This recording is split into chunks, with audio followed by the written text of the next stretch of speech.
আমি আছি এই মুহূর্তে চট্টগ্রামের কদমতলী এলাকায়। এখানে কদমতলী এলাকার যে পোড়া মসজিদ রয়েছে তার পাশেই আসলে একটি আগুন লাগার ঘটনা ঘটে, যেটা আপনারা ঠিক আমার ঠিক পেছনেই দেখতে পাচ্ছেন যে চারতলা একটা ভবন রয়েছে।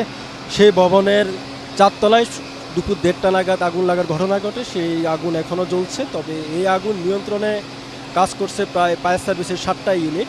যেটা আসলে আমরা স্থানীয়দের সঙ্গে কথা বলেছি, তারা আমাদেরকে যে জানায় যে দুপুর 1টা থেকে 1:30টার মধ্যেই তারা আসলে স্পেসিফিকভাবে যে টাইম সেটা আসলে এখনও বলতে পারছে না। তারা বলছেন যে দুপুর 1টা থেকে 1:30টার দিকে এই ভবনে আগুন লাগে। যে ভবনটা রয়েছে সেই ভবনটা হচ্ছে পুরো চারতলা একটা ভবন। যে এখানে আগুন লাগে সেটা হচ্ছে কম্বলের একটা গুদাম, যেটা বলা হচ্ছে। আমরা এখানে কথা বলেছি যারা আসলে এখানে যেই গুদাম রয়েছে সেখানে যে কাজ করতেন তাদের সঙ্গে আমরা কথা বলেছি। তারা আমাদের যেমনটা জানান যে এখানে গতকালকেই বিকেলে হচ্ছে ঠিক দুই কন্টেইনার কম্বল এখানে রাখা হয়েছে, যেটা আসলে গুদাম হিসেবে ব্যবহার করা হয়। যে বিল্ডিং রয়েছে বিল্ডিংয়ের চারতলায় কম্বলের গুদাম, এবং 3তলায় ফুটবল স্টক করা থাকে এখানে, এবং 2তলায় হচ্ছে ছাতা।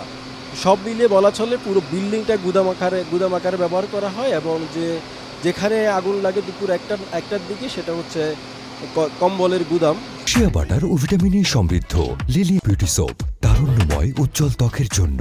রিমার্ক যেখানে যারা কাজ করতেন তারা আসলে আগুন লাগার সাথে সাথে তারা নিরাপদে বেরিয়ে এসেছেন, আমরা এমনটাই জানতে পেরেছি। এবং স্থানীয়দের সঙ্গে আমরা কথা বলেছি, তারা আমাদেরকে এখন পর্যন্ত হতাহত বা ভেতরে কোনো কেউ আগুন লাগার ঘটনার ভেতরে কেউ আটকে আছেন কিনা সে ব্যাপারে তারা আমাদেরকে জানিয়েছেন যে এখন পর্যন্ত স্থানীয়রা যারা এখানে কাজ করতেন তারা আসলে এখানে আগুন লাগার ঘটনায় তারা এখনো ভেতরে এখন নেই। সেই হিসেবে তারা বলা চলে যে আগুন লাগার যে ঘটনা ঘটেছে সেই বিল্ডিংয়ের উপরে বা চারতলায় আসলে এখন পর্যন্ত কোনো কেউ নেই। এই ছিল চট্টগ্রাম থেকে আমার কাছে থাকা সবশেষ খবর।